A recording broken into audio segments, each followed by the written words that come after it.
Assalamualaikum warahmatullahi wabarakatuh. Alhamdulillah nahmaduhu nasta'inuhu wa nastahdihi wa nastaghfiruh wa na'udzu billahi min shururi anfusina wa min sayyiati a'malina. Man yahdihillahu fala mudilla lahu wa man yudlil fala hadiya lahu. Asyhadu an la ilaha illallah wahdahu la syarika lahu. Asyhadu anna sayyidana Muhammadan abduhu wa rasuluh. Allahumma salli wa sallim wa barik ala sayyidina Muhammadinil fatihi lima ughliqa wal khatimi lima sabaqa nasiril haqqi bil haqq wal hadi ila siratikal mustaqim sallallahu alaihi wa ala alihi wa ashabihi haqqa qadrihi wa miqdarihi al-'azim. Allahumma nawwir bil kitabi basari wa atliq bihi lisani wa shrah bihi sadri wasta'mil bihi jasadi bihawlik quwwatika fa innahu la hawla wa la quwwata illa bik. Subhanaka la ilma lana illa ma 'allamtana innaka antal alimul hakim. Wa la hawla wa la quwwata illa billahil 'aliyil 'azim. Amma ba'du, alhamdulillah, kita rafa'kan kesyukuran.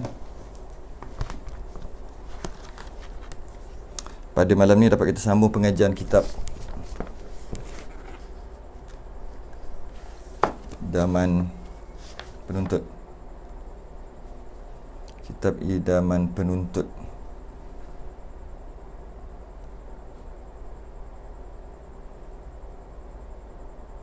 Alhamdulillah. Yang mana kitab kita sambungan daripada minggu lepas. Kita berhenti dekat kat mana kita berhenti ya? Dekat pembatal sembahyang, iaitu perkara yang membatalkan sembahyang. Perkara yang membatalkan sembahyang. Kita berhenti kat situ. Tengok Jawi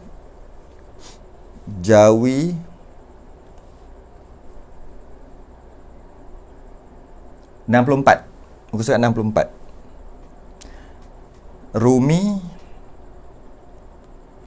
31. Bawah sekali yang kedua. Jawi 64.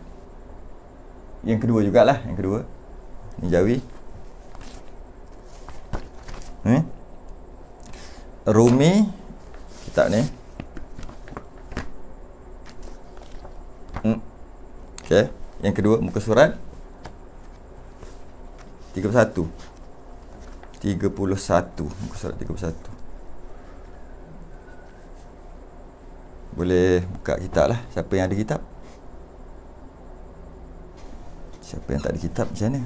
Tak boleh buat apa Macam biasa hafal nombor muka surat pun cukup lah. Agak-agak ustaz dah alah perut. Belum lagi. Tak sempat. Banyak perkara nak kena buat. Belum alah perut lagi. Mungkin hari ni pun pukul 11 juga. Pukul 11-12 juga alah perut kot. Lepas-lepas ni ada satu program lagi. Google Meet. Memang tak sempat lah. Memang tak dan. Memang macam tu lah selalu pun. Macam mana? Okay. Rumi 31, Jawi 64. Seperti biasalah, siapa yang nak soal, sebenarnya saya tak payah sebut. Tak perlu disebut dah. Sebab memang setiap kali live Facebook, siapa nak masuk join, nak masuk untuk tanya soalan secara live, video chat, boleh je, tekan je link yang sama. Save link tu, yang link sama, bukan link lain-lain, tak ada, link yang sama juga. Link yang sama juga, boleh save terus. Saya tak tukar. Saya tak tahulah dia bertukar sendiri ke tak. Kalau dia bertukar sendiri nanti apa ni, saya beritahu lah. Tapi setakat ni saya tak tukar pun. Jadi link siapa yang nak masuk, tu saya dah bagi. Tu link dia saya dah bagi. Cara-caranya tekan aja ataupun copy paste macam itulah.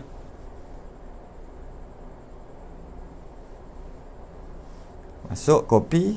Saya masuk sekarang. Masuk kat diri sendiri. Sekejap aja. Dah masuk.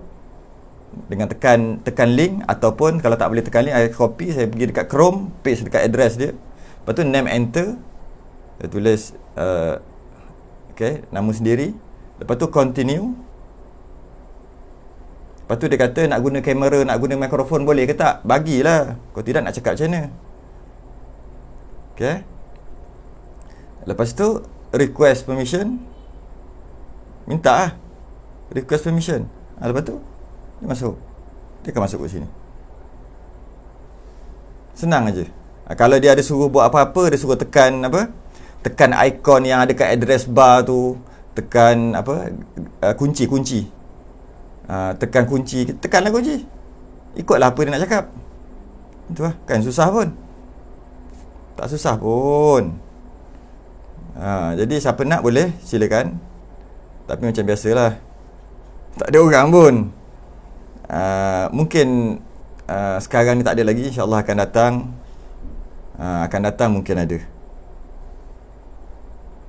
InsyaAllah akan datang mungkin ada.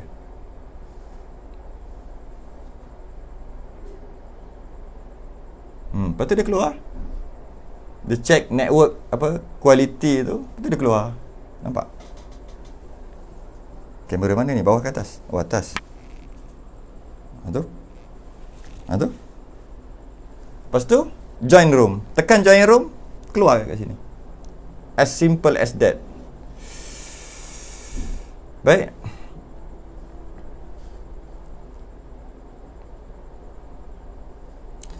Qala al-mu'allif rahimahullah ta'ala, pakat-pakat buka. Ataupun payah-payah sangat, tulis kat komen je lah kalau ada apa-apa soalan. Tulis kat komen je lah. Konvensional, cara konvensional.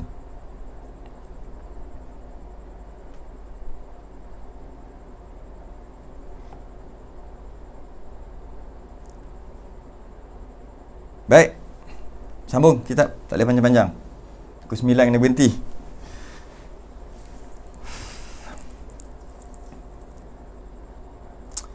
Qala al-mu'allif rahimahullah ta'ala.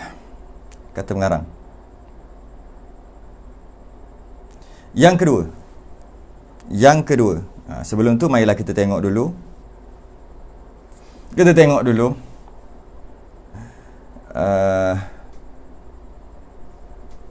Pembatal sembahyang, kan? Pembatal sembahyang yang mana kita dah bahas sebelum ni pembatal sembahyang tu, iaitu perkara yang membatalkan sembahyang lah. Pembatal sembahyang tu, perkara yang membatalkan sembahyang. Sebelum ni kita dah bahas. Abang Singa dah try masuk berjaya. Join room dulu. Selagi tak keluar kat saya punya kat sini, selagi tu tak boleh kata berjaya Abang Singa. Keluar kat sini, saya kena approve dulu baru keluar. Oh, dia takut saya approve lah tu. Allah. Saya cakap, malu apa? Kalau malu pakai mask. Tak ada orang kenal pun. Habis nama buatlah nickname. Habis suara, buatlah suara garau. Assalamualaikum, Ustaz. Baik. Tak, teknologi yang ada kita buatlah secara sebab kadang-kadang contoh dalam masalah haid contoh kan. Dia perlu soal jawab macam tu. Habis dia kata saya keluar warna kuning, warna hitam sekian. Saya perlu maklumat lagi. Maklumat lain. Itu habis tu pada bulan depan berapa hari? Itu yang perlu soal jawab tu. Kadang-kadang soalan sama juga. Soalan macam ni, saya nak soal Ustaz, tapi soalan tu tak biasa kan. Bila saya betulkan balik soalan tu, saya dah mula dah. Soalan pun salah, nak jawab macam mana? Soalan yang sebenar dia begini. Nak tanya soal jawab 2-3 kali tu kadang-kadang perlukan. Kalau tidak tunggu, cepatlah. Boleh ke tak boleh ni? Cepatlah. Aduh, cepat saya duduk seorang-seorang tunggu. Bila nak maklumat yang tak cukup apabila ada soalan tu. Akhir sekali macam mana nak bagi cepat? Saya buat agak-agak mungkin maksud dia macam ni kod. Duk main kod dah pula. Itulah. Jadi bila ada teknologi ni, gunalah, manfaatkanlah. Zoom dah selalu tanya, Zoom lain. Dia ni lain. Ini lain macam dia punya pigi. Zoom, Google Meet dia tak berapa nak pigi sangat. Ini dia punya pigi jauh. Baik, kita tengok dah lah tu. Kita tengok yang kita dah bahas sebelum ni.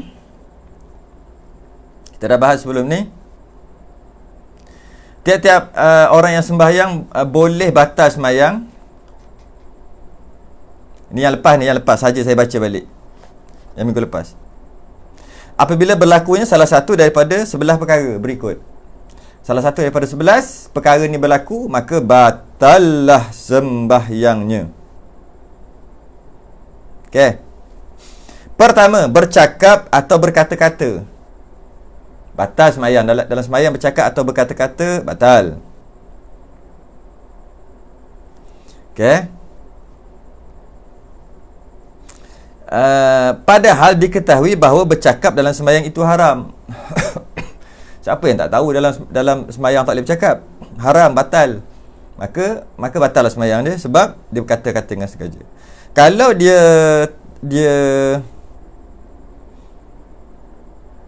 kalau dia tak tahu, tak sengaja, dimaafkanlah, tak batal lah. Sebab tak sengaja kan. Kalau dia tu baru masuk Islam, maka dimaaf. Kita bahas minggu lepas ni. Sekalipun kata-katanya itu tak memberi faham, walaupun yang dia bercakap tu tak faham apa benda, tak faham dia cakap, tetap batal. Janji namanya cakap. Atau satu huruf yang memberi faham, ataupun dia sebut satu huruf je, qaf, fa, y, W panjang kan, V, satu huruf je, batal juga. Ataupun sama ada memberi faham, ataupun orang faham, ataupun orang tak faham. Okey, batal. Itu dah bahas panjang lebar minggu lepas. Demikian juga berdaham. Berdaham tu. Atau menangis, atau mengerang, atau menghembus nafas. Semua buat bunyi-bunyi dekat mulut, dekat hidung, dekat telinga. Telinga tak boleh lah. Hidung, mulut, apa lagi ya? Hidung dan mulut je. Gigi dan digigit-gigit, kerak. Saya tak kerti buat yang macam orang apa? Tidur lepas tu macam mimpi tu kan, yang gesek gigi tu kan. Jika dia buat dalam sembahyang pun batal. Walaupun gesek gigi, dinamakan bercakap. Sama juga dengan bercakap. Mana lagi? Apa lagi?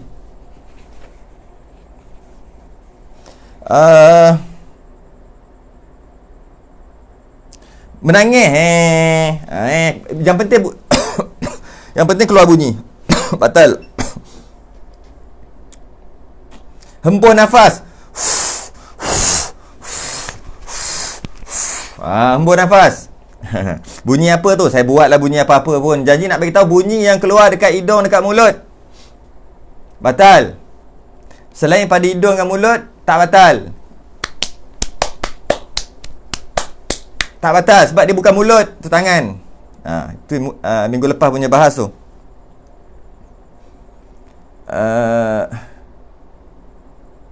Yang saya faham batal juga. Apa dia? Soalan apa ni?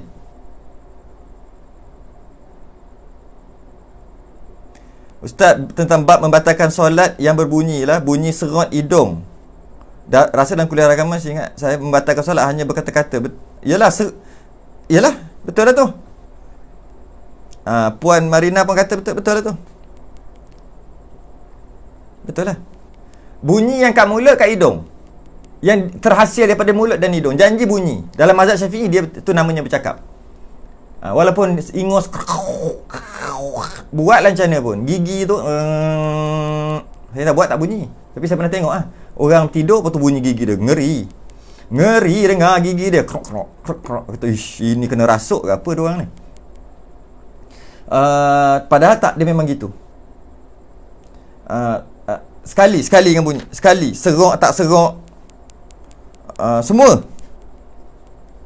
batal. Janji ada bunyi kat mulut, ada bunyi kat hidung. Buat bunyi kat mulut, buat bunyi kat hidung. Mulut kan tu batal. Apa? Batal, dikira bercakap. Mazhab lain tak bercakap itu. Tak batal mazhab lain. Mazhab lain tak batal. Mazhab Syafi'i batuk pun batal. Kalau bukan sebab dia nak terbatuk, dia sengaja je. Boringnya, panjangnya imam baca. Batal. Sebab dia dengar boringnya imam baca panjang, dia batuk. Batal. Tapi kalau dia gatal tekak, lepas tu terbatuk, itu tak batal. Itu bukan dia sengaja. Kan dia keluar sendiri batuk tu. Tarik nafas. Yang penting keluar bunyi lah. Yang mana keluar bunyi tu dia buat dengan sengaja. Bukan tak sengaja. Kalau tak sengaja tak apa. Dia lelah, dia pun tarik. Nak lepas dia punya tu. Yang tu tak apa. Sebab dia bukan sengaja. Yang sengaja, cerita sengaja ni. Sengaja. Tak sengaja tak apa. Okay. Dengarlah rakaman yang lepas. Nanti kan tak habis kita punya hari ni, perbahasan hari ni. Kiranya solat jadi macam kejong lah. Tak ada. Gerak mulut ke tak kejong? Tak batal gerak mulut. Tak ada bunyi. Masuk bunyi tu bila kalau dia nak apa? Apa dia panggil? Menguap. Nak menguap kan? Gerak mulut. Tutup mulut ke tak? Janganlah. Tu yang batal. Jadi taklah kejong juga. Jangan bunyi aje. Satu lagi dia membaca surah apa semua memang bunyilah. Taklah kejong. Tak ada masalah. Okey? Dah panjang lagi nak baca rasa macam demikian.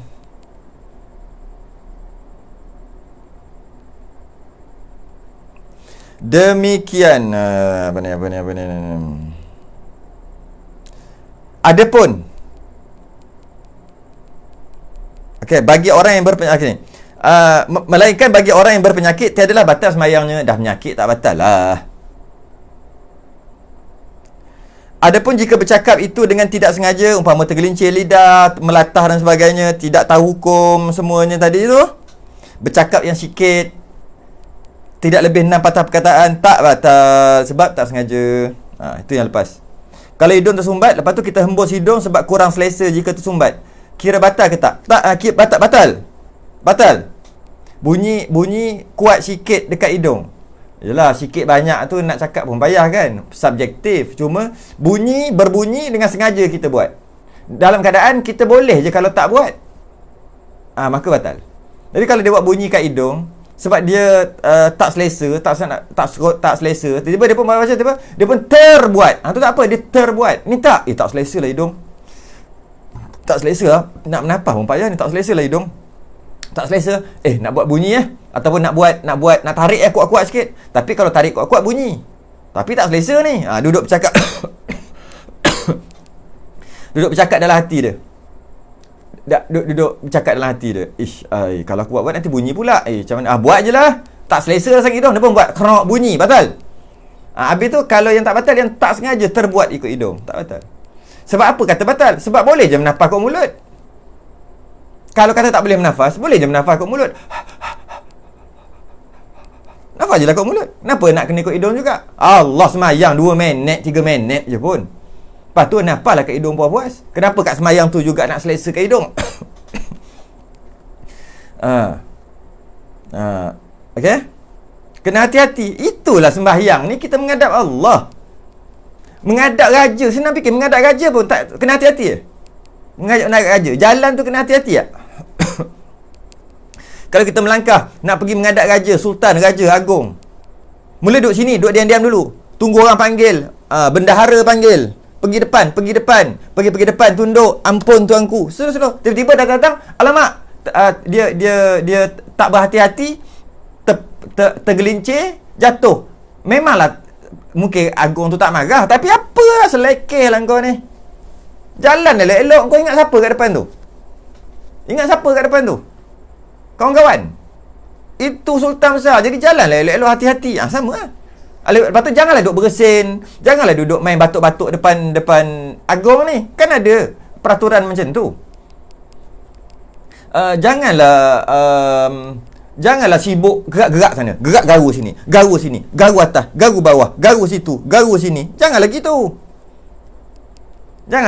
Agung depan tu. Alah, nak jumpa agung setengah jam je pun. Lepas tu kau garu puas-puas kat luar. Mesti kat orang cakap gitu. Itu baru agung. Belum lagi Malikul Mulk. Tuhan raja segala raja. Patutnya lagilah, terlebih-lebih lah. Kena jaga. Jadi memang kena hati-hatilah. Lah, sembahyang mestilah kena hati-hati. Sembahyang mestilah kena hati-hati. Khusyuk, barulah jadi khusyuk baru apa. Jadi kena hati-hati. Hati-hati semua. Memang kena berhati-hati. Okay, cukup lah. Ini yang minggu lepas punya. Bukan minggu ni punya. Minggu lepas. Saya nak ulang aja. Ada soalan pula. Baik, kita masuk yang hari ni. Qala al-mu'allif rahimahullahu ta'ala. Kata pengarang. Ini untuk yang hari ni ya.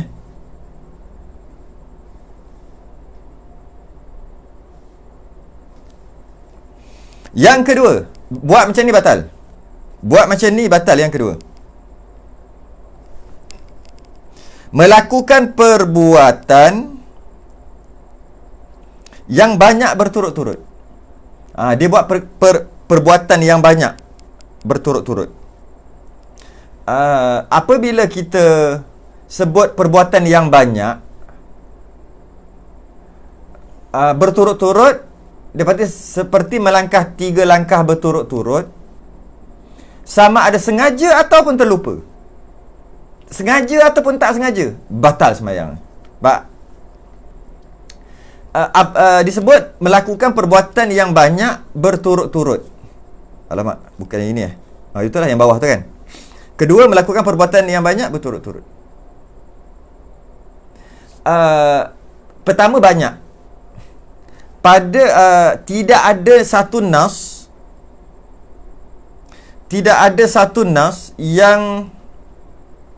yang jelas berapakah yang dimaksudkan dengan banyak. Tapi bergerak banyak batas sembahyang. Tapi berapa gerakan berapa gerakan tidak ditentukan. Oleh kerana tidak ditentukan, banyak tu berapa, sikit tu berapa, masyhur sebut ulama, ia bergantung kepada uruf, bergantung pada kebiasaan, bergantung kepada adat, bergantung kepada kebiasaan. Kalau gerakan tu nama kita kata banyak, maka banyaklah dia. Kalau gerakan tu tak banyak, tak banyaklah. Jadi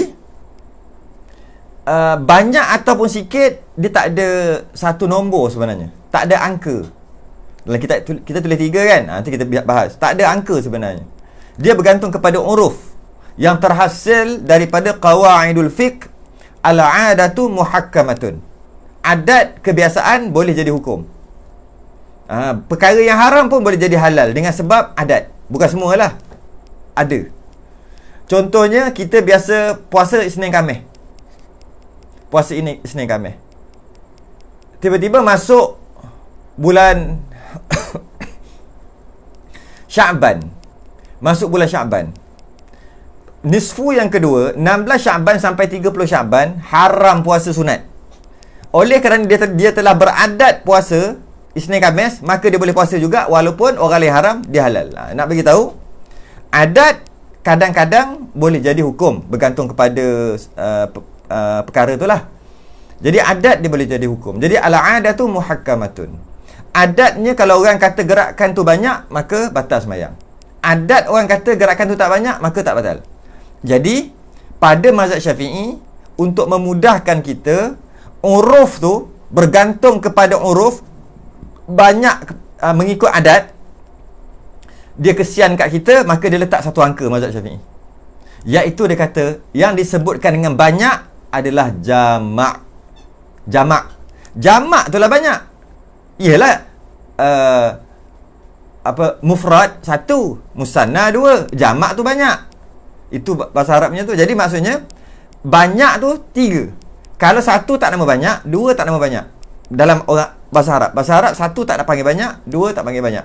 Tapi bahasa kita, bahasa orang putih, bahasa-bahasa selain pada Arab, 1 dia panggil sikit, 2 dah panggil banyak dah. Dah kena guna plural dah yang 2. Kena guna mereka dah bila 2 orang. Tak boleh guna dia. Kalau 2 orang, dia itu pergi ke pasar, tak boleh guna. Tak sah dah ayat tu. Sebab yang pergi tu 2 orang, tak boleh pakai dia. Kena pakai mereka. Sebab 2 orang tu dah kira banyak. plural dah. Tapi bahasa Arab dia ada satu, dua, mufrad, musanna, jamak. Dua tu tak banyak lagi. Tiga baru banyak. Maka pada mazhab Syafi'i untuk memudahkan kita, dia kata maksud banyak mengikut uruf adalah 3 kali. Itu yang musannif kita, pengarang kita kata melangkah 3 kali batal berturut-turut. Kalau mazhab lain macam mazhab Ambali kan, dia ikut uruf asal. Maksudnya ikut. Kalau orang kata kebanyakan orang, mudah-mudah kata, kita kata tanya 10 orang. Kalau aku tengah semayang, aku gerak macam ni, batal tak? Di semayang ni, Allah Akbar, duduk dekat sini.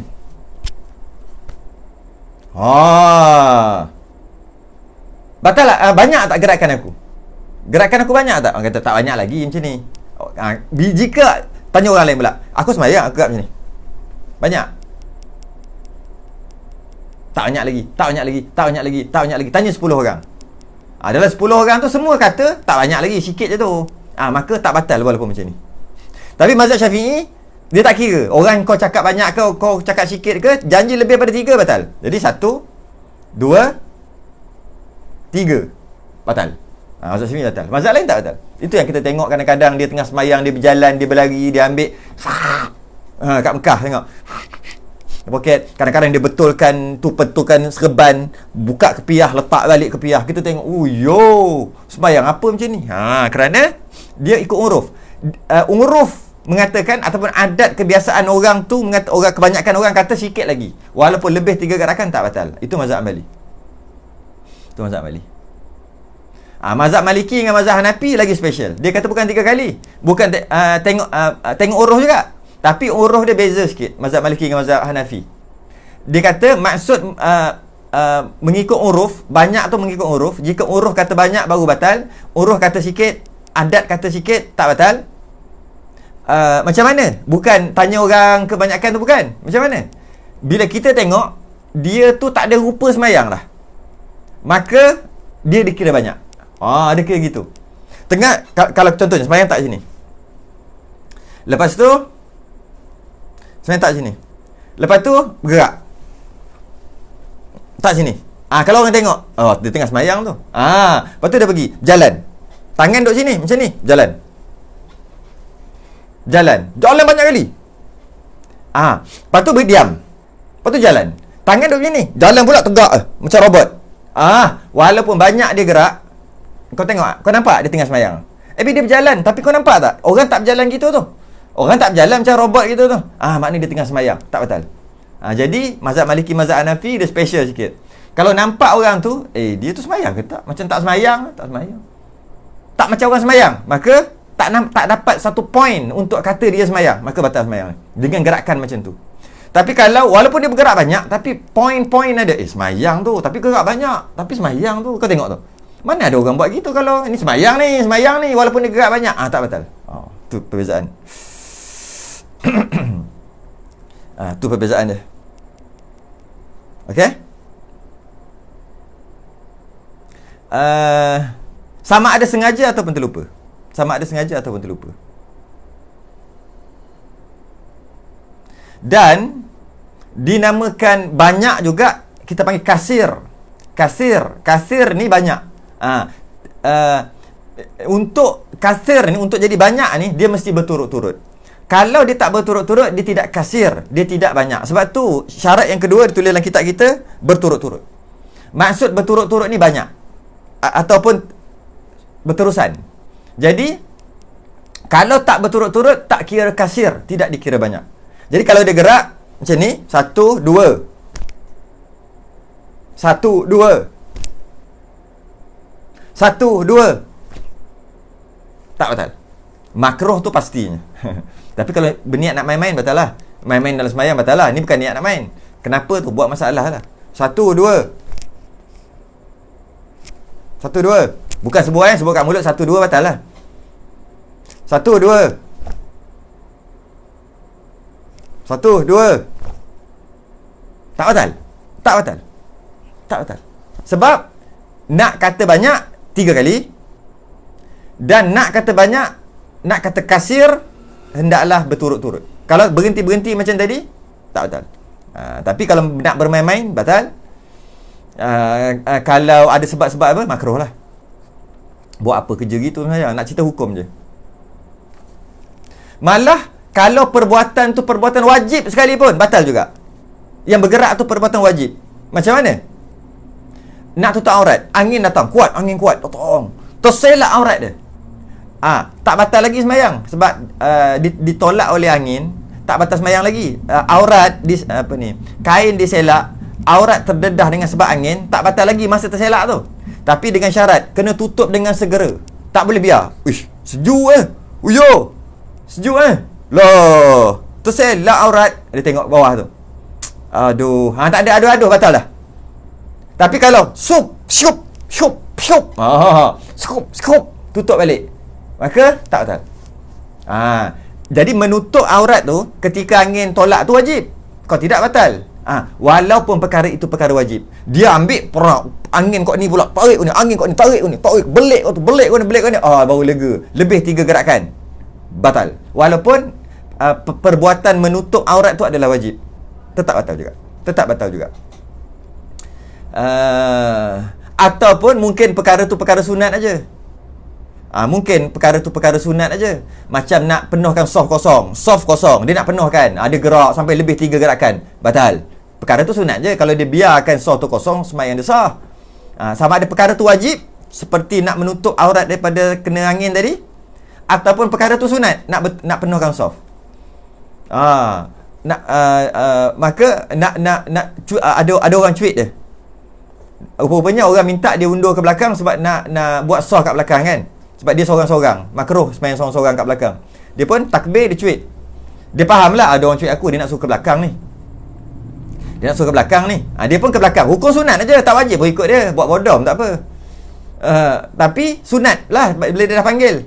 Maka masa nak undur tu, dengan macam ni, dengan kaki duduk belakang, pak pergi belakang, menyebabkan lebih 3 gerakan berturut-turut. Batal. Walaupun perkara itu perkara sunat. Malah perkara wajib pun batal. Sama juga angkat tangan pada pendapat Ibnu Hajar. Pada pendapat Ibnu Hajar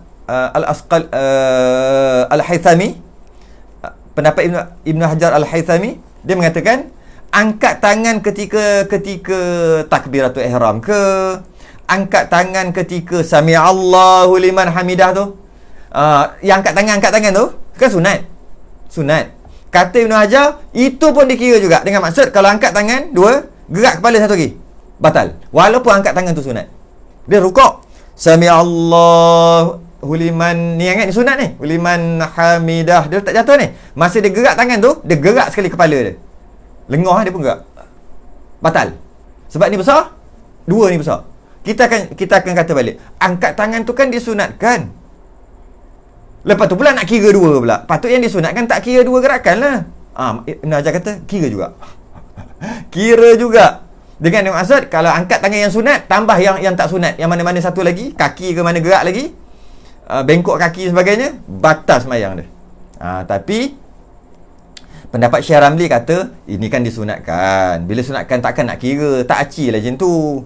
Dah disunatkan angkat tangan, lepas tu kira dia 2 gerakan. Dia disunatkan angkat tangan, jadi angkat tangan tu tak kira 2 gerakan lah. Kalau dia gerak kepala baru 1. Sebab yang ni tak kira, sebab ni memang sunat, kata Syekh Ramli. Dan itu adalah pendapat muktamad yang Syekh Ramli. Itu adalah pendapat muktamad. Ibn Hajar kata tidak, batal juga, walaupun perkara tu perkara sunat, walaupun disunatkan. Nampak sembahyang.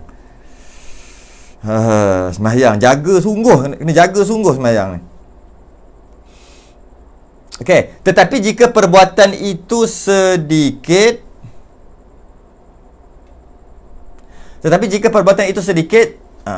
sambung okey. Tetapi jika perbuatan itu sedikit, tidak dengan tujuan bermain-main, tiadalah batal. Kalau perbuatan tu sedikit, maksud sedikit bukan banyak lah. Kalau banyak 3, kalau sedikit 2, 1 lah. Tapi tujuan dia bukan bermain-main. Kalau tujuan bermain-main, batal. 1 pun batal. Sebab sembahyang duk main-main apa? Jadi dia tujuan bukan bermain-main, bukan. Tapi gerak 1 ataupun 2, maka tak batal. Tak batal. dikira satu kali gerakan. Yang gerakan ni saya dah sebut banyak kali, saya sebut sekali lagi ya. Dia bukan kira macam mana. Kalau kita nak gerak, yang ini kira satu, yang ini tak kira. Gerakan yang kembali kepada asal dia tak kira. Tabi' dia panggil, ikut. Kalau tangan duduk sini, kita gerak kat sini kira satu, yang ini tak kira, sebab nak pergi balik ke asal.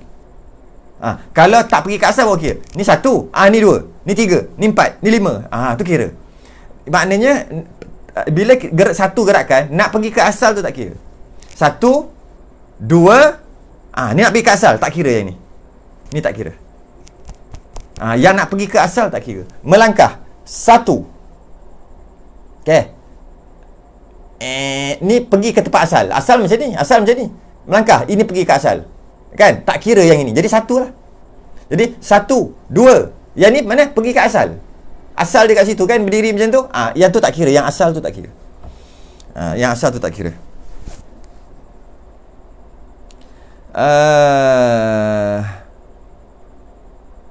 Okay. Kalau kau kiri nak benuhkan soh ke apa ke, kiri pun sama juga. Macam ni. Macam ni. Satu. Satu. Satu. Ni tak kira. Sebab ini pergi ke asal. Okay. Itu kaedah dia.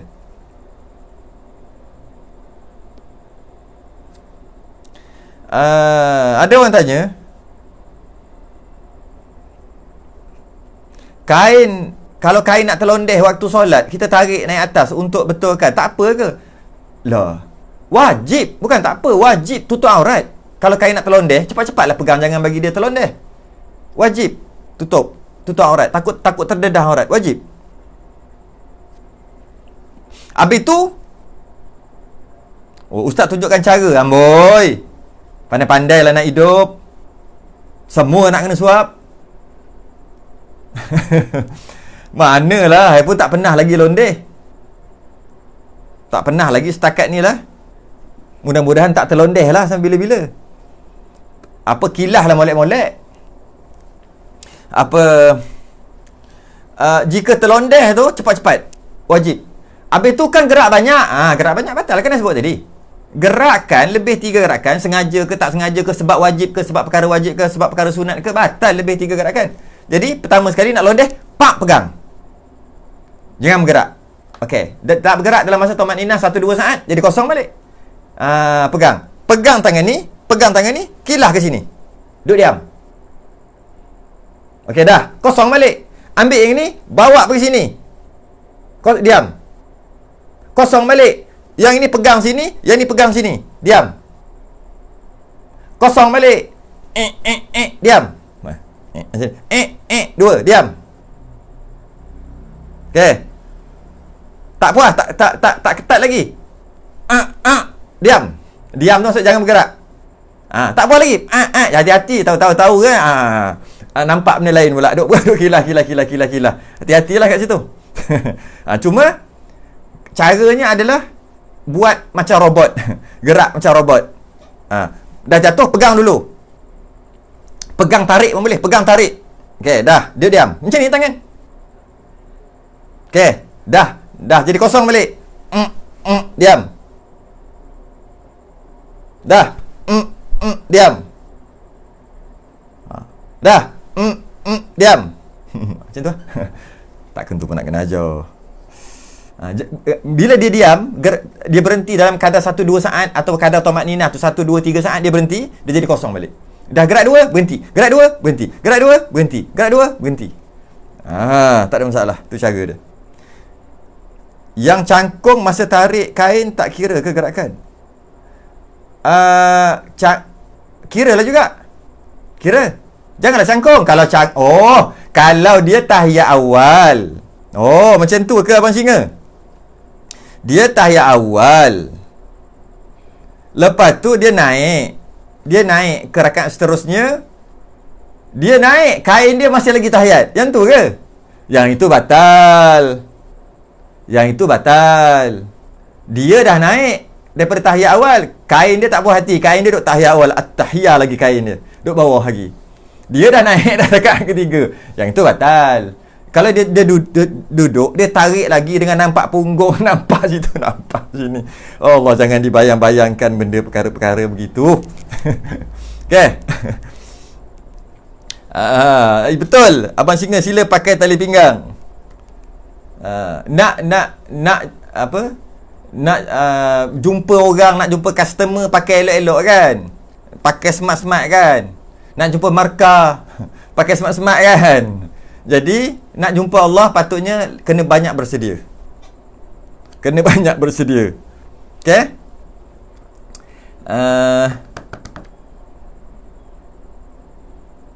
Ikatan kain telekung jenis licin mudah terungkai. Itulah. Pandai-pandailah. Pandai-pandailah nak hidup. Okey? Nak mudah pakai jubah. Tengok. Itulah kita nak beribadah, kita fikirlah nak bagi mudah supaya tak ganggu kita tengah semayang. Barulah semayang kita tu mantap. Habis, tak sambung lagi. Perbuatan yang banyak itu, sekejap, mana?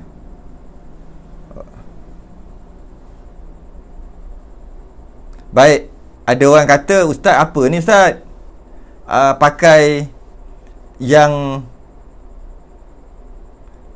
Rumi, pakai yang Jawi lah. Abang Zaidi dia tak baca Rumi ni. Dia Jawi aja. Jadi kita tengok yang Jawi pula. Okey.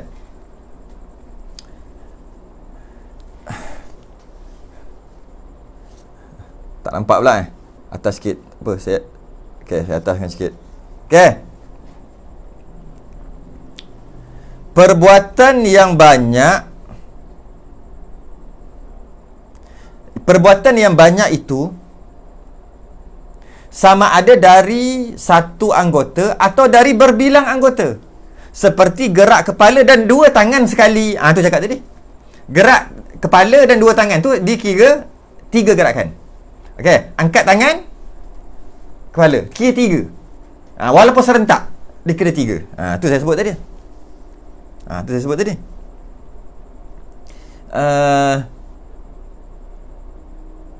Jadi hati-hati dekat orang yang angkat tangan ke 4 rakaat. Semayang 4 rakaat, 4 dia angkat tangan. Angkat tangan ketika sujud nak naik tu. Hati-hati. Allah, tak nampak pula muka kacau sungguh.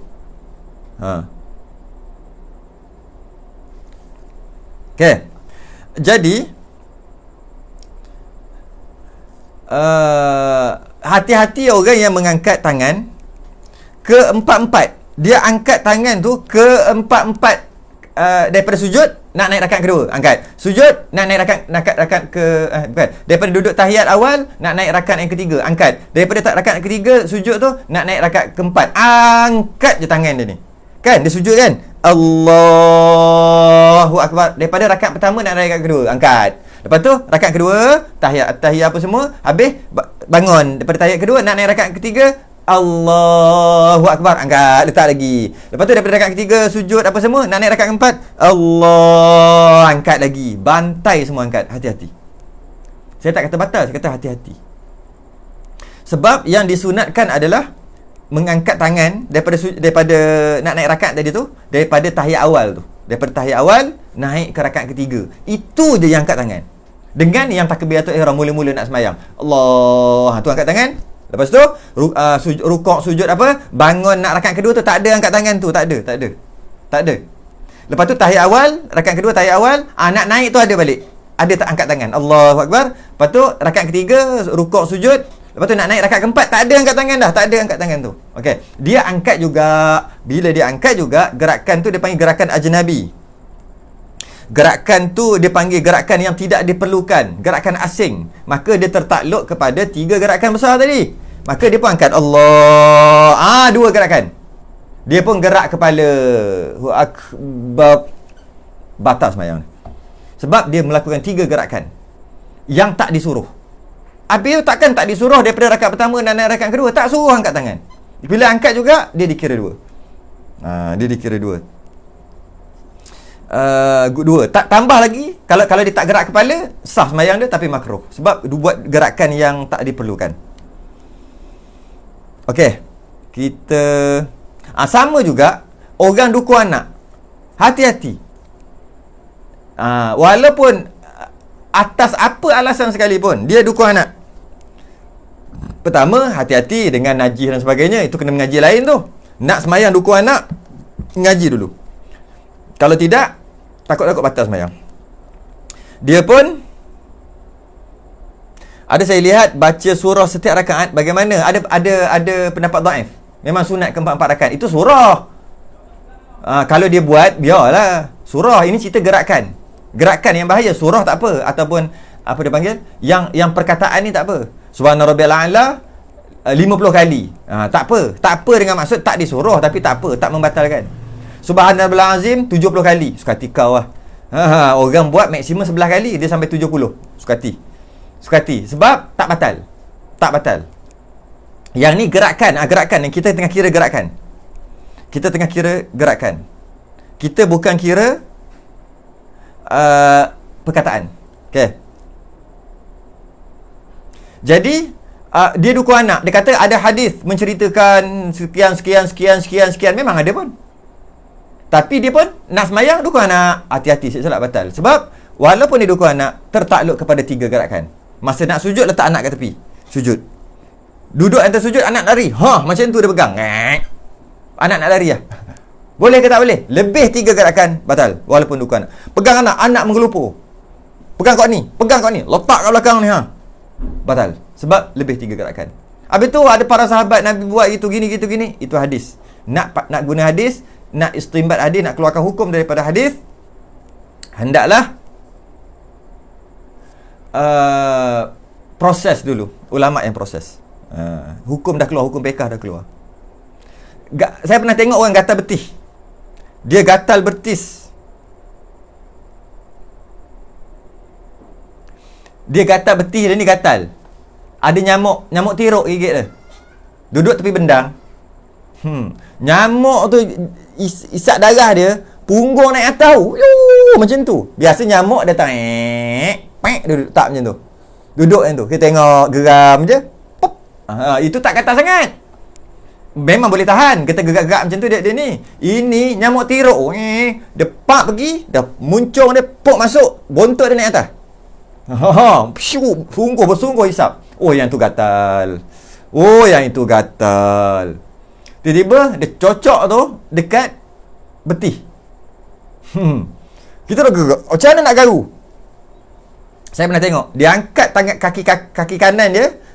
Dia angkat kaki kanan, dia kerok, kokok dia panggil. Letak kuku kaki kanan tu, dia letak dekat betih tu macam ni. Sedap engkau garu. Sedap. Sedapnya garu. Batas semayang. Sebab gerakan tu. Caranya macam mana? Dia lipat kaki gitu ke atas, berdiri dengan satu kaki, lipat kaki, lepas tu tangan turun ke bawah, hati-hati kiblat, dada dekat kiblat, tu garu. Lipat kaki, tapi hati-hati jangan tumbang pula. Lipat kaki sebelah rapat-rapat, serapat yang boleh macam ni, kaki, lepas tu garu. Dengan tangan kat bawah ni. Sempat. Boleh buat. Saya dah try. Tak saya buat. Okay. Habis, settle. Sambung lagi. Demikian juga melompat. Kau apa dah ni? Mak. Demikian juga melompat.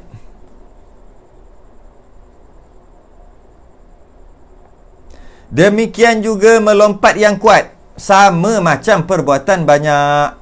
Melompat walaupun sekali. Melompat dia special sikit. Melompat walaupun sekali. Sekali je dia melompat, dikira banyak. Dia lompat sekali kan, dikira banyak. Sebab perbuatan tu keji. Melompat dikira sekali. Sebenarnya bukan melompat aja. Ni sengaja ataupun tak sengaja, betul? Okey, bukan melompat je. Sebenarnya perbuatan yang keji juga adalah gerakan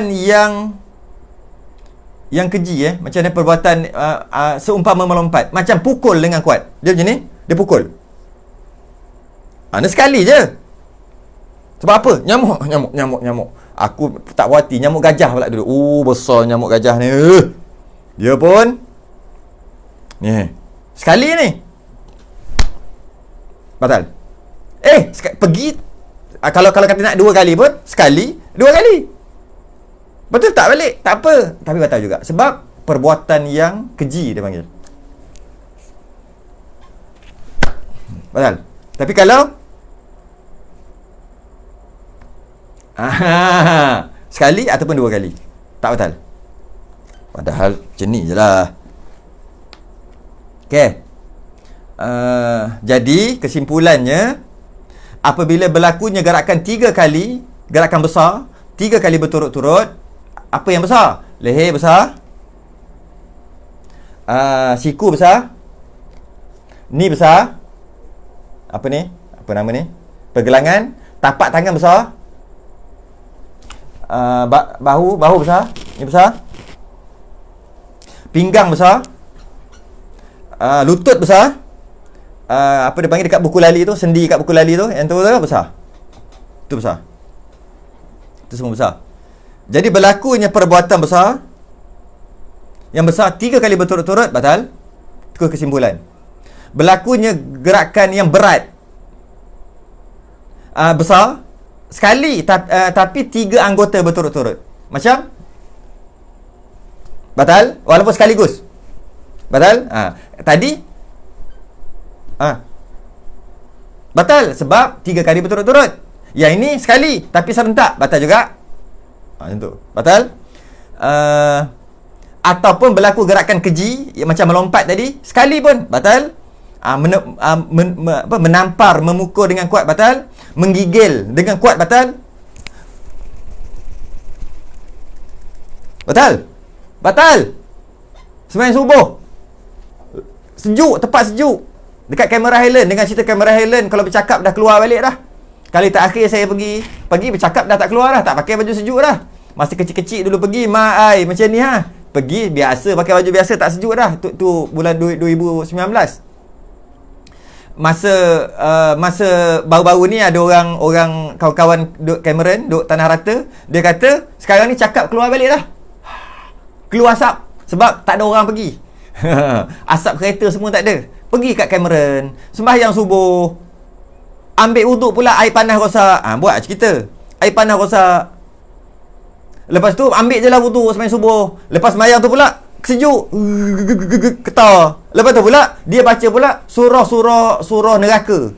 Diseksa dalam neraka, orang banyak dosa, gini. Dia pun menghayati bacaan tadi tu, menyebabkan bertambah-tambah macam ni Tak payah, batal. Kerana keji, menggigil ke apa, keji. Okey, maksud boleh habis ke tak ni? Allah. Kena vertigo pun goyang. Vertigo macam mana? Yang macam tu goyang besar pun batal ya? Goyang besar batal. Goyang besar tu masuk badan ni semua goyang. Tapi kalau terkejut dimaafkan. Tak sengaja dimaaf, terkejut. Oh mak kau tu tak apa. Kalau dia terkejut, kan? Tu dia maafkan. Dia melompat tu terkejut, dimaafkan. Dia tengok ada tikus, ada lipas, kena sikit kat kaki dia, melompat itu, dia maaf sebab dia tak sengaja. Ini cerita sengaja. Okey. Maksud menggerakkan, kepala pusing. Gitu ya. Okey. Maksud menggerakkan anggota di sini, dia kata maksud menggerakkan anggota di sini ialah anggota yang berat seperti tangan dan kaki. Tangan dan kaki berat, baru batal. Tangan yang saya sebut tadi lah, tangan, bahagian-bahagian yang saya sebut tadi, bahu, lupa nak sebut satu lagi, bahu. Kena cakap balik ni. Leher, bahu, okey. Ni anggota, ni tapak tangan, ni siku, ni lengan, pinggang, lutut, buku lali, dekat sendi kat buku lali tu. Jadi hati-hati yang screw loose, hati-hati ya. Dia punya kat sini loose. Sami Allahu liman hamidah. Geng loose, hati-hati sebab batal kalau 2 kali goyang je. Sami Allahu liman hamidah. Batal. Sebab dia terhuyang-hayang depan belakang. Ni tangan dia, ni tangan dia kan. Dia terhuyang-hayang kan. Okey, daripada Sami Allahu liman hamidah ni dikira satu. Walaupun kecil. Ni satu, dua, batal. Batal.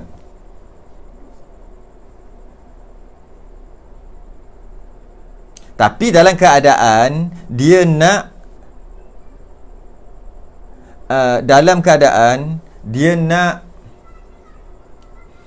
bergerak untuk bangun. Dia sujud nak bangun, kan banyak gerakan. Itu tak kira, tu memang dia nak bangun.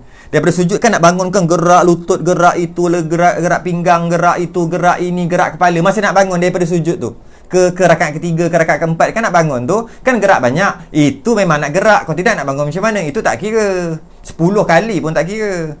Dia nak bangun tu sujud, Allah, angkat kepala, leher bergerak, bau bergerak, lutut bergerak, pinggang bergerak sampai ke atas macam ni. Bergerak, batal. Kalau macam tu nak sembahyang macam mana? Itu tak batal, tu memang gerakan sembahyang, memang nak berdiri.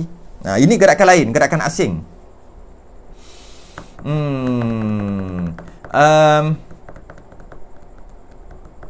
Ataupun dia sakit, dia nak bangun ni, dia terpaksa pegang sini, angkat kaki belah sini dulu, angkat belah sini, pegang meja belah sini. Itu tak apa. Sebab dia sakit dan dia nak bangun, bergerak, tu tak apa. Tapi kalau gerakan tu tak sampai 3 kali, tak ada masalah. Contohnya gerakan yang digerak-gerak tadi kan, yang digerak yang bukan gerakan sembahyang. Digerak, betulkan kopiah 2 kali, tak ada masalah, hukum makruh. Betul kain pelekat, saya saja je, macam tak best nak ketatkan lagi. Betul kan? 2 kali, makruh lah. Makruh. Sebab dia gerak 2 kali, tak batal. Lurut janggut 2 kali, tak batal, makruh. Garu 2 kali, tak batal, makruh. Garu macam ni. Tapi kalau garu macam ni, tak apa. Ni anggota kecil, tak apa. Ni batal 2 kali, tak batal, makruh. Angguk sebelum salam, makruh. Fil alamina innaka hamidum majid. Assalamualaikum warahmatullahi. Ni tu tak diperlukan, tak disuruh pun kau apa pasal angguk. Bila dia angguk sekali je kira. Assalamualaikum warahmatullahi. Dah habis sembahyang dah. Jadi tak apalah, cuma makruh lah sebab dia gerak sekali tanpa ada alasan yang diterima. Jadi geng-geng angguk, hati-hati, makruh lah tapi tak betul. Handphone berbunyi tengah sembahyang, berjemaah handphone bunyi tong tang, tolonglah matikan handphone. Nak macam mana, terlupa, bukan sengaja kan. Orang tak, aku nak sembahyang, kejap, aku nak buat bunyi yang paling kuat. Mana ada buat kerja gitu kan. Patut orang nak sembahyang dia silent. Ni nak sembahyang dia buat, aku nak buat bunyi yang paling kuat. Mana tahu orang call nanti bunyi dia sembahyang. Tak ada orang buat kerja gitu. Mestilah terlupa. Oleh kerana dia terlupa nak silentkan telefon, tiba-tiba bunyi pula sekali Hindustan lah. Sekali lagu Hindustan. Saya nak nyanyi tak kerti. Sekali lagu Hindustan lah. Tutuplah cepat-cepat. Oi, orang kat sebelah dah macam ni dah. Tutuplah cepat-cepat. Hati-hati, ambil pump macam mana? Dalam ni. Kalau lain dalam ni lah. Ambil.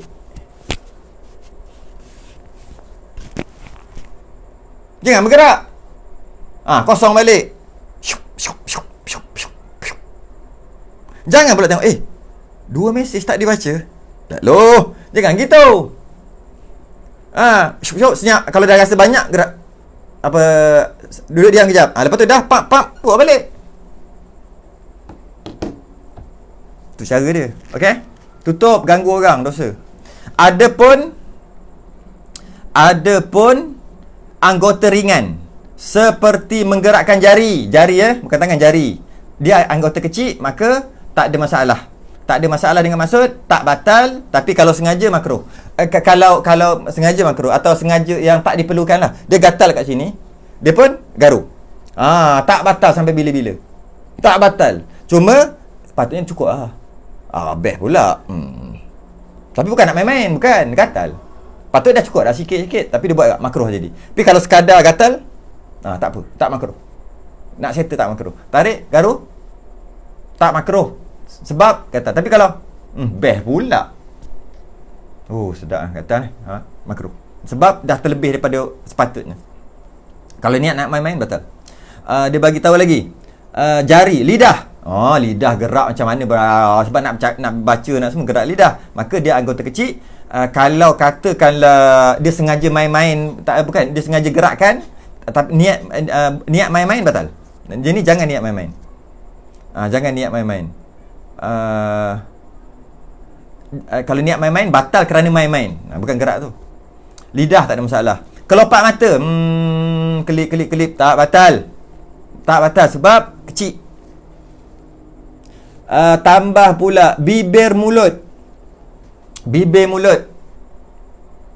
Bukan baca. Kalau baca tu memang kena gerak. Saja gerak.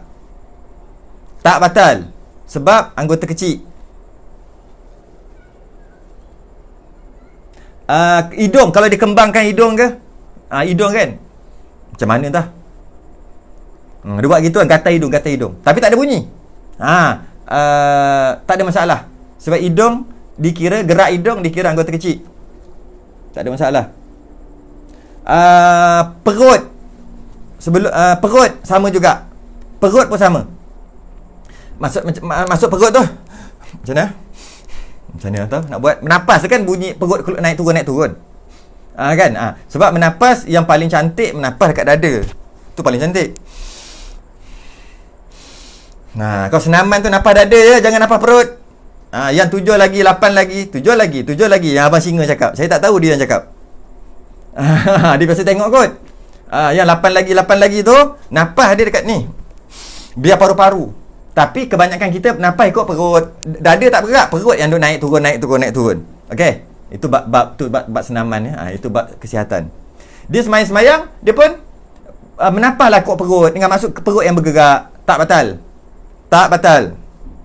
Sebab anggota kecil. Dia sebut juga dan zakarnya. Sudah pakai underwear lah weh. Alat kelamin orang lelaki. Tak pakai spender, underwear. Menyebabkan bergerak-gerak. Dikira anggota kecil. Dikira anggota kecil. Ini kelakar sikit. Tok Guru katalah, saya ingat ayat Tok Guru. Dia kata dia adalah anggota kecil walaupun besar, dia kata itu. Tapi dia kira anggota kecil sebab dia memang berayun begitulah. Kat sini ada satu tempat tak jauh daripada Kuala Selangor ni. Namanya Batang Berjuntai. Tapi ditukar nama kepada Bestari Jaya. Apa orang kata, berjenis sikit lah nama tu, biar letak molek-molek sikit. Sambung lagi. Gerakan otot lengan kecil, bukan otot lengan, yang body tu kan, dia ada body, dia pun kan orang Abang Sado kan, dia buat kan, dia buat nyok gerak kan, gerak tu kan, kat sini gerak tu kan, itu gerakan kecil bukan besar. Apa lagi? Dalam kitab juga, kitab lain, antara yang dia ada sebut bagi orang perempuan tak pakai coli, bergerak sama anggota kecil, don't worry. Sebab dah malah pernah soal sekali, saya ingat dalam 5 tahun lepas ke 4 tahun lepas, lama dah lah, lama dah ada orang soal dalam kuliah maghrib. Waktu tu tak ada live lagi masa tu, rakam tak ada lagi. Orang lelaki yang tanya. Bila kita sebut orang lelaki, dia tanya orang perempuan. Habis orang perempuan macam mana masa rokok tu berayun-rayun, kita ni apa benda lah, Pak Cik Induk kata. Berayun-rayun, betul dia senyum-senyum. Nak jawab kena faham maksud. Tak batal, anggota kecil juga. Jadi pakailah apa yang patut, jangan duk berayun-rayun gitu. Memang ada sebut dalam kitab bab tu. Dimaafkan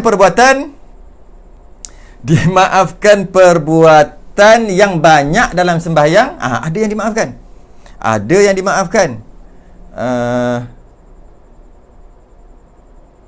Okay? Ada yang dimaafkan, iaitu dimaafkan perbuatan tu banyak. Dimaafkan pada sembahyang syiddatul khauf. Pada sembahyang syiddatul khauf. Sembahyang syiddatul khauf ni sembahyang kerana takut. Syiddatul khauf, saya ada bahas panjang lebar, 2 jam panjang. Cara sembahyang dia tu ada 16, 17 ataupun 18 kaifiat cara sembahyang syiddatul khauf, sembahyang dalam keadaan takut, dalam keadaan takut, dan dalam keadaan berjemaah. Yang mana solat syiddatul khauf ini disyariatkan kepada umat Nabi SAW dan tidak dimansuhkan. Dia kekal sampai kiamat. Dia antara hukum yang dikekal sampai kiamat. Antaranya hamba. Hukum-hukum hamba dikekal sampai kiamat walaupun hamba dah tak ada. Memang kekal. Banyak lagi. Antara yang kekal juga adalah solat syiddatul khauf, solat berjemaah. Solat berjemaah dalam keadaan ketakutan, mudah-mudah kata dalam keadaan berperang. Berjemaah, perang-perang, tapi solat tu nama syiddatul khauf, sangat takut. Masih lagi tidak dimansuhkan sampai sekarang. Samalah macam hamba, tak dimansuhkan sampai sekarang. Malah dalam asnaf zakat pun wafir riqab tetap ada juga, iaitu hamba, walaupun hamba dah tak ada. Maknanya ada sebab dikekalkan. Ulama bahas ada sebab dikekalkan hukum-hukum kerana dia akan jadi balik nanti akhir zaman. Bila akhir zaman? Sekarang nanti kat akhir zaman, tak apa, akhir zaman kita lah ni, zaman kita lah. Okey. Jadi solat syiddatul khauf, solat dalam keadaan ketakutan dalam keadaan berjemaah. Tapi kita dapat fikir dalam zaman Covid ni, kita dapat fikir, tahu tak? Ketika solat syiddatul khauf disunatkan berjemaah. Kalaulah solat dalam keadaan peluru tidak bermata ni, perang pun ada tuntutan sunat untuk solat jemaah. Kalaulah aman damai, agak-agak macam mana tuntutan dia? Kalau dalam peperangan pun ada solat syiddatul khauf secara berjemaah, dituntut. Ini kan pula aman damai, lagi-lagi dituntut untuk berjemaah. Malah risiko mati ketika perang, tetap ada tuntutan solat jemaah. Ada tuntutan. Risiko mati kerana perang berbanding dengan risiko mati kerana Covid, agak-agak mana lagi besar? Risiko mati kerana Covid di masjid yang setelah dibuat penjarakan dengan risiko mati perang, peluru tak bermata, mana lagi risiko lagi tinggi? Beratus kali lagi tinggi risiko nak mati kat medan perang. Tetap juga ada tuntutan solat jemaah, malah yang dinamakan solat syiddatul khauf. Tiba-tiba kita pula risau dekat penyakit yang setelah macam-macam dah buat. Dah buat, iaitu dah buat penjarakan itu inilah, sanitizer, macam-macam dah buat dah. Maka makin kurang risiko tu. Malah kalau duduk rapat-rapat menyebabkan ada yang berjangkit pun, kalau nak dibandingkan dengan risiko perang, besar risiko perang nak mati lagi. Padahal solat rapat tu, okey, tak apalah solat jarak. Bila solat jarak, kurang lagi risiko nak berbanding dengan perang. Dah lah jarak-jarak, pakai mask, kurang lagi berbanding dengan perang. Pakai sanitizer, pakai itu, pakai ini, itu ini, lagi kurang risiko. Itu untuk kita fikir. Dalam keadaan berperang, musuh kat depan, bila-bila boleh mati, tetap juga Nabi tuntut kita untuk solat berjemaah dengan cara syiddatul khauf. Solat jemaah dan tak dimansuhkan hukum tu sampai kiamat. Maknanya apa? Suruh fikir sikit. Okey. Dan solat syiddatul khauf, bersangatan takut ini disyariatkan pada orang berjihad, mujahid dekat medan pertempuran. Biasanya lah. Tapi dia panjang lagi bab ni sebenarnya. Cuma kena faham lah, kalau dia tulis kat sini, dia kata solat syiddatul khauf dengan maksud solat yang bersangatan takut, bukan maksudnya bukan maksudnya solat tapi takut. Bukan takut mati, macam solat syiddatul khauf, solat takut ketika peperangan. Maknanya orang yang perang tu semua penakut. Bukan. Habis tu nama solat penakut. Solat bersangatan takut lagi. Syiddah, bersangatan takut. Bila solat bersangatan takut, makna orang perang tu penakut lah. Bukan. Nama istilah je solat tu solat penakut, solat bersangatan takut. Tapi orang yang perang tu langsung tak takut, sebab tu dia boleh pergi perang. Sebab apa kita tak pergi perang? Sebab kita penakut. Orang yang pergi perang maknanya dia berani, dia tak penakut. Kemudian dia solat syiddatul khauf dengan maksud solat bersangatan takut. Bukan menandakan dia takut. Nama je solat tu solat bersangatan takut. Dia tu tak takut. Sebab tu dia duduk medan perang. Kerana orang yang boleh pergi berjihad di jalan Allah, dia tidak mempunyai i'tiqad yang lain selain daripada la khaufun alaihim wa la hum yahzanun. Mereka tidak bimbang, mereka tidak takut, mereka tidak berduka cita. Langsung tidak berduka cita. Mati itu adalah rezeki dia. Bagi orang yang boleh berperang.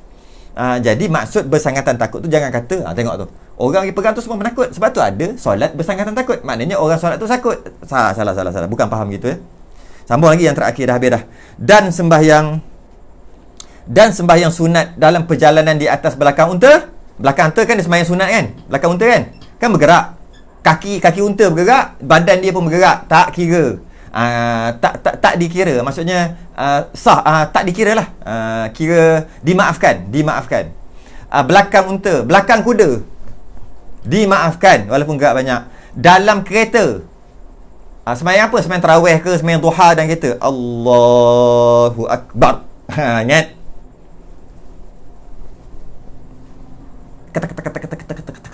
Ketek tu bunyi kereta signal. Tekan brake. Orang lalu. Tak, walaupun banyak gerakan, tak, dia dimaafkan. Solat sunat ya, solat fardu tak boleh, solat sunat. Motor pun sama lah. Allahu Akbar. Ceng dia. Willy. Bismillah. Bacalah Fatihah semua.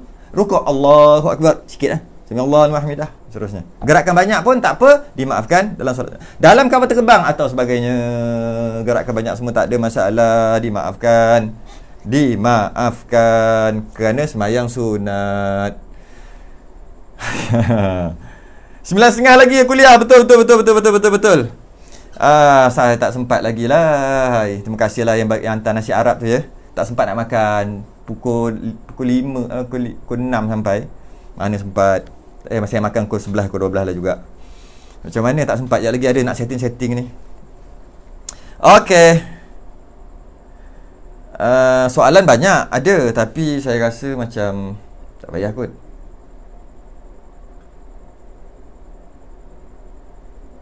Wajib ke batalkan solat kalau telefon bunyi? Tak payah batal, slow. Bergerakkan tu perlahan-lahan. Saya pernah berjemaah belakang dari mula lagu sampai habis lagu pun pula letak dalam beg. Allah. Tak boleh buat apa lah tu. Kalau boleh pegang beg tu, buka slow-slow, tak boleh buat apa lah. Jika solat dalam kapal laut dalam keadaan laut bergelora, sama. Kiaskanlah. Dia bagi tu contoh aja, kiaskanlah. Dimaafkan. Abdul Rashid, dah selesai kursus ke? Wah, perbualan. Bang Rashid ada bang? Dah selesai kursus? Dah tu. Habis tu takkan ada kat sini. Tak ada masalah, kursus pun boleh je dengar. Kan? Kalau terbersin, terbatuk hingga bergerak anggota macam mana? Tak sengaja tak apa. Siti Nazirah tak apa. Saya tak sempat nak buat keluaran lah. Laju-laju je. Ustaz, jika kita sedar orang sebelah masbuk rakaat ketiga, Allah, ni sebab lain Azrin. Kita sedar orang yang sebelah masbuk rakaat ketiga sebab tak cukup masa bacaan Fatihah bersama imam dah rukuk, dia tak ikut hingga imam i'tidal, baru dia rukuk selesai. Saya solat, wajib tak tegur, suruh dia solat lagi sekali sebab dia tadi dah batal? Kalau nak tegur boleh, wajib tu tidak. Sebab mazhab lain, khilaf. Yang wajib tegur ijma' ulama'. Wajib tegur perkara ijma' ulama' tak ada khilaf. Itu wajib tegur. Sekarang ni dia ada khilaf lagi. Mazhab lain, ada mazhab Syafi'i pun ada gitu gini, macam panjang lagi. Yang kita duk belajar tu, itu pendapat muktamad. Ada mazhab-mazhab lain yang kata tak ada masalah pun.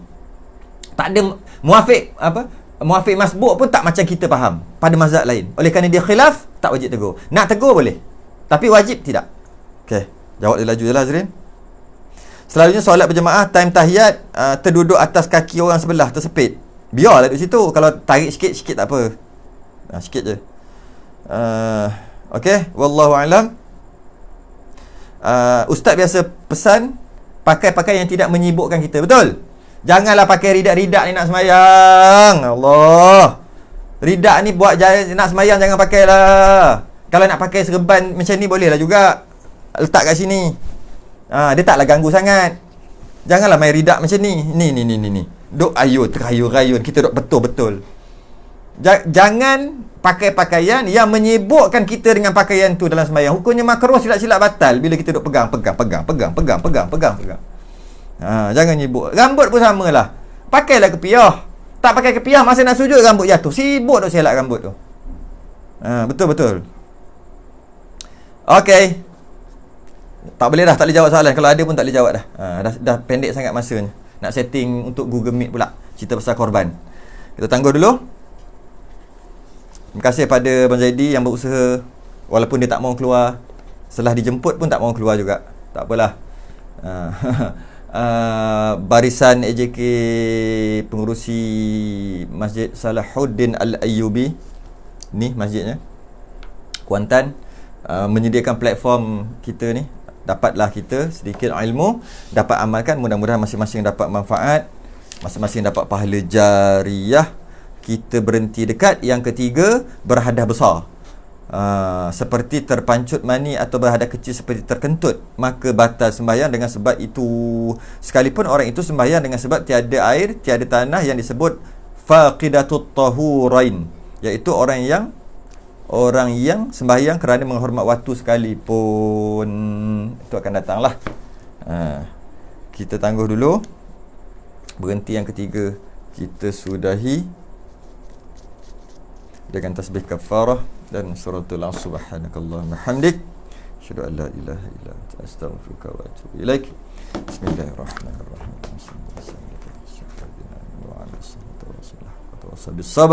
Assalamualaikum warahmatullahi wabarakatuh.